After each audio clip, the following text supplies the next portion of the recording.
Well, hello, my friends. I'm in a hotel in London. So if you see a bed behind me, that's why it looks very strange and very different from what you usually see when you see me. Well, if you're spending Christmas solo this year, or you're anticipating maybe a quiet holiday season that looks very, very different from years past, this video is for you. I know solo holidays can feel tender. I've been there. Sometimes they might feel maybe more peaceful even than you want. And sometimes they're incredibly emotional. Sometimes, though, I have to say, just weirdly unfamiliar. But here's what I know. A solo Christmas can become the first page of your next chapter. Now, maybe it wasn't the chapter that you actually wanted. Maybe it's a chapter that you absolutely never expected, but it's the one that reveals who you really are and what you truly want. Now, if any of you are new here, I'm Sharri Harmel, and I want to welcome you to Design Your Fabulous Next Chapter. And this is a place where we talk about creating a life you're excited to wake up to, especially in midlife and beyond. And today I want to share with you how to navigate a Christmas on your own, emotionally, practically, and dare I say, beautifully, and how this season of quiet can help you to begin your next chapter. Well, after my own personal, I call it my Bermuda Triangle, which was the divorce, the estrangement from my daughter, and being tossed out of my family of origin for reconnecting with my son. And it happened all at once, happened all at the same time. That's why I call it the Bermuda Triangle. I spent, though, my very first Christmas of my life solo. I was alone. I was found myself sitting on this little sofa in a tiny apartment in Boston that I had rented for my daughter, who was not there. I had truly no idea what to do. For decades, I had been the holiday host for the entire family, extended family, the blended family, everything, cooking, preparing, managing, welcoming. And suddenly I was alone. But I learned a lot on that sofa, tears running down my face as I was watching Downton Abbey. I think that's when I actually first found Downton Abbey, believe it or not. And here's the biggest truth. When life gets quiet, really quiet, clarity moves in. Later, after the divorce was final, I spent most of my Christmases actually alone in Paris. And with each one, I realized I was healing. Those quiet holidays were the years I started to dream differently. And I started to ask myself new questions. I began listening to the part of me I had ignored for years. And that's why I want to offer you this thought. A solo Christmas isn't about loneliness. It's about presence, your own presence. Most of us move through the holidays on autopilot. Let's face it, tradition. We know we pull out all of the same tablecloths and napkins and china, and we have the same menu. So all those traditions are in place. The shopping, the cooking, the ironing, the rushing around, and performing, because it's days often of entertaining. But when you're solo, the noise drops away. And suddenly you hear things like, what do I actually enjoy? What traditions do I want to keep? Which ones can I gently release? Maybe there's some new traditions I want to establish for myself. Who am I becoming? What do I want? And this is a big one. What do I want this next year to feel like? So the quiet creates space.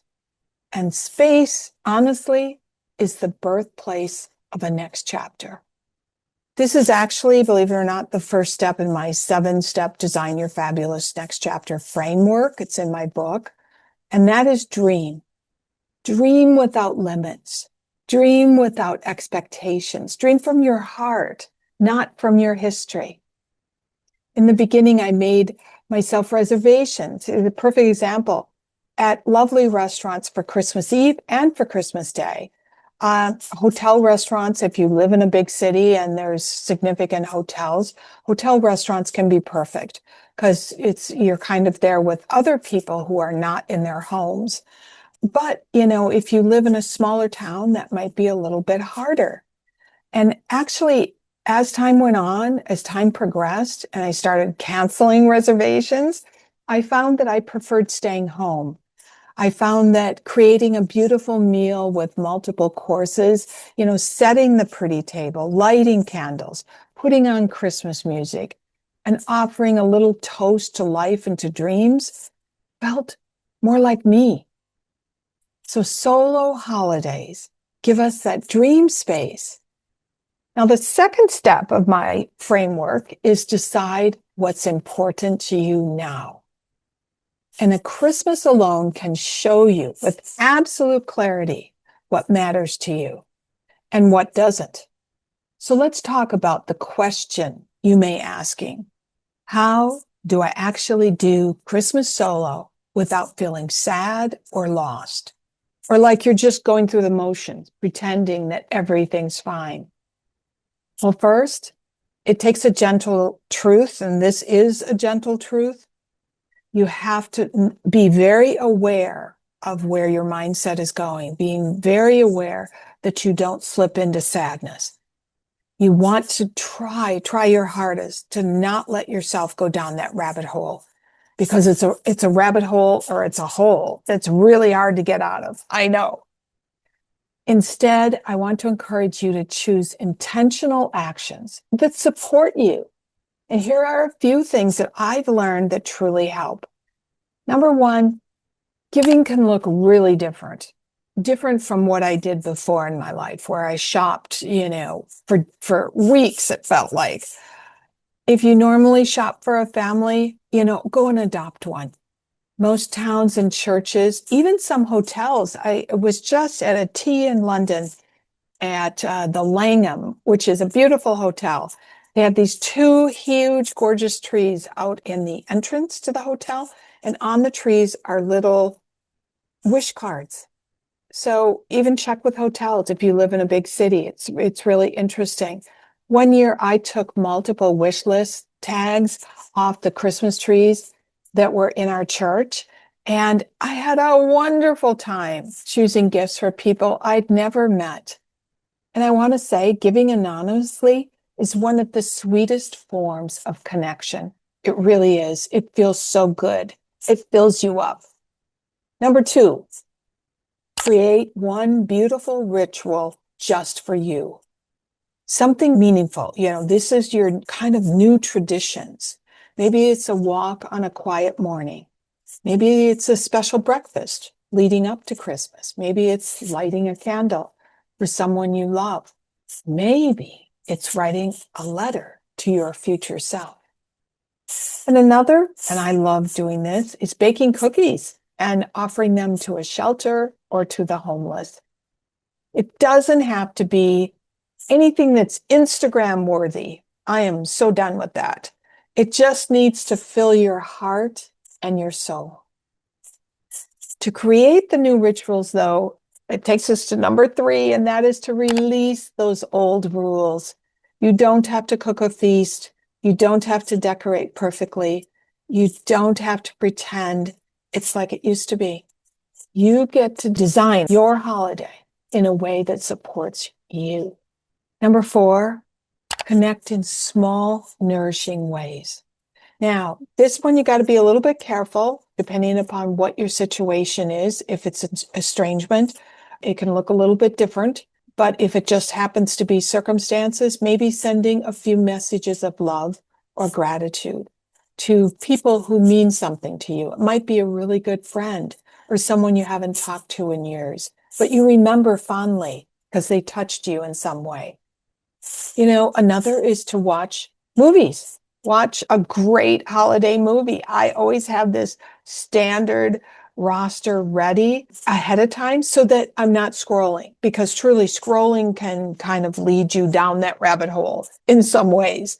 So have your roster ready, set it up. It's like you're creating an agenda for the day, right? And remember, connection doesn't have to follow any old formula. This is where you get to dream. Oh my God, what if? How different could this look? Number 5, ask yourself a brave question. And that question is, this time next year, how do I want my life to feel? Not look. How do I want my life to feel? And write down those feelings. Let yourself imagine being that woman. And I'm telling you, as you step into her, that woman you want to feel like in 1 year from now, you're going to feel like something's shifting inside of you. And last, try on one of your next chapter ideas. This is another step within my book or the 7-step framework. Try on a next chapter idea, just one. Maybe you take yourself out for a special coffee and you go to a cafe or a restaurant. You've never done that before. Maybe you want to start a Pinterest board. I still love Pinterest, and have it look like, all the things that you want to have in your next chapter. Maybe write down 3 things that you want to do in 2026. Or maybe just simply sit in stillness and let your mind wander and see what comes to you. So trying on, as I said, is one of the steps in my next chapter framework. And truly, I have to say, trying on one of your ideas is where the magic begins, because it's there that you get to feel, what is it going to feel like when I step into that life I want to create for myself? So Christmas alone, in summary, doesn't mean you've lost something. Sometimes, maybe, just maybe, it means you're gaining access to the most authentic part of you, the part that's been waiting for stillness, the part that wants to dream again, the part that remembers you're still the main character in your own life. You're not the supporting cast member. You're the main character. My friends, if you're doing Christmas solo this year, you are not left behind. You are not forgotten. And truly, you are not the only one who is spending Christmas alone. There are so many of us. You are not alone. So remember that. You're standing at the doorway of a brand new chapter. This is something entirely new for you. And look at it with childlike eyes. And if you want more guidance, my book, Design Your Fabulous Next Chapter, really walks you through the same steps that I used to rebuild my life with clarity, beauty, and purpose. It got me off the sofa, crying through Downton Abbey, to the woman I am today. I also have a free workbook on my website at sharriharmel.com. So, grab it. Why not? It's free. But before you go, if you got this far, I want you to tell me in the comment section, what's one thing you're gifting yourself this Christmas? Yeah, what is one thing you're gifting yourself this Christmas? I'd love to support all of you. So take care. Have a lovely holiday. I'm sending you lots of love. A biento.